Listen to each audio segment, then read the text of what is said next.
В начале текущего учебного года Министерство просвещения России запустило проект для 10-11 классов общеобразовательных учреждений. В школах появились профильные классы психолого-педагогической направленности. В нашем районе такие открылись в школах номер 1 Сосногорска и Нижнего Одесса. Созданы такие классы для того, чтобы повысить социальный статус педагога, престиж этой профессии и выявить педагогически одаренных школьников, сформировать у них готовность получения педагогической профессии. Для поступивших в психолого-педагогические классы важнейшим предметом стал основы педагогики и психологии.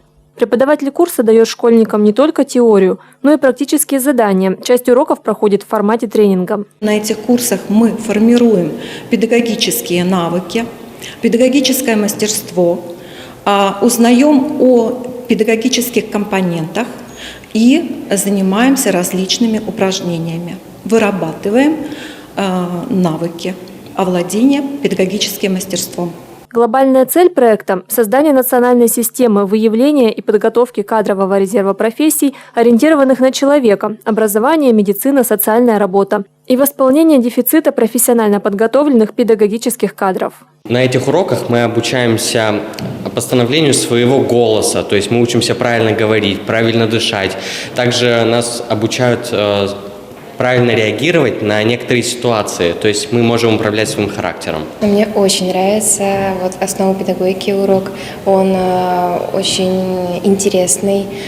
Дальше я планирую поступать в колледж педагогический, я очень хочу работать с детьми, мне это очень нравится, я знаю, как обращаться с детьми благодаря этим урокам. За 2022 год в школу Сосногорского района поступили на работу 4 молодых преподавателя. Из них один обучался в педагогическом вузе по целевой программе.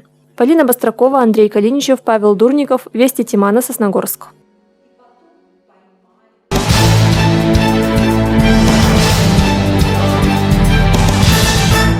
В Центре Коми национальных культур прошел мастер-класс по вязанию шерстяных носков. Сосногорские рукодельницы вязали теплые изделия для мобилизованных в зону СВО из нашего района. В Республике Коми стартовала всероссийская акция «Тепло для героя» в поддержку вооруженных сил Российской Федерации. Центр Коми национальных культур поддерживает акцию. Именно сейчас надо объединиться и совершать добрые дела. К вязаным носочкам мы также положим чай, кофе, шоколад. Акция проходит в рамках федерального проекта партии «Единая Россия. Старшее поколение». Мастер-класс провела серебряный волонтер Татьяна Канева. Она уже передала в зону СВО больше десятка пар носков для солдат. Внук Татьяны Михайловны сейчас на срочной службе под Северодвинском. Она переживает из-за него и за сосногорских военных. Когда началась специальная операция военная, и я увидела по телевизору вот этот холод, вот это вот все, ужас этот. И я случайно зашла в магазин пряжи по Плеснина. Там есть хозяйка магазина Надежда. Она сказала, что они вяжут, и есть волонтеры, которые вяжут именно солдатам носочки, нашим ребятам из Коми Республики. Как-то сразу сердце заболело, думаю, а что я-то, почему я не могу? Елена Кремес разделяет волнение за наших солдат, среди которых друг ее мужа. В свое вязание она вложила всю душу. Хочется, чтобы все наши ребята почувствовали теплоту нашей души и наших изделий, в частности носков, чтобы им было тепло, комфортно, чтобы они помнили, что мы все за них волнуемся, переживаем, ждем их с нетерпением обратно домой. Шерстяные носки будут переданы в местное отделение партии «Единая Россия». Оттуда с помощью активистов Центра поддержки добровольцев и мобилизованных из Сосногорского района вещи отправятся адресатам ближайшей машиной. Полина Бастракова, Андрей Калиничев, Вести Тимана, Сосногорск.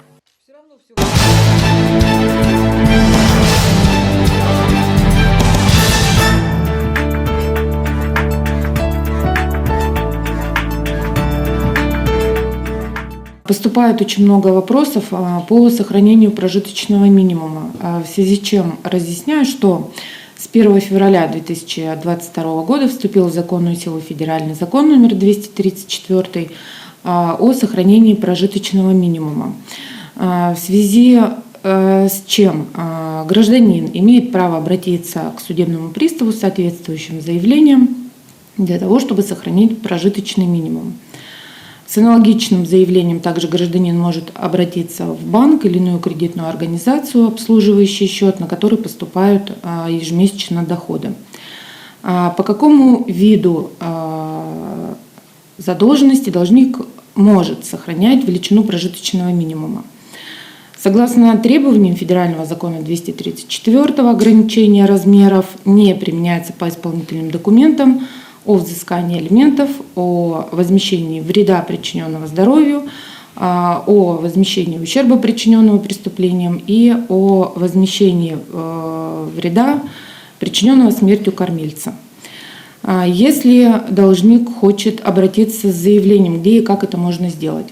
Это можно сделать в отделении судебных приставов, это можно сделать на портале государственных услуг, ну и также направить нам почтовым отправлением.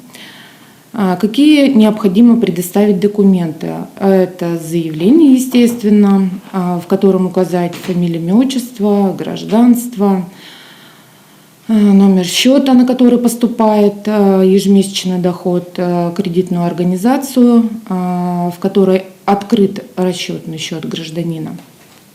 Дальше. В какие сроки судебный пристав принимает решение о сохранении прожиточного минимума? В соответствии с федеральным законом номер 229 об исполнительном производстве данное заявление рассматривается судебным приставом в 10-дневный срок с момента поступления, по результатам которого, естественно, принимается решение о сохранении прожиточного минимума, то есть удовлетворении, либо об отказе по иным основаниям.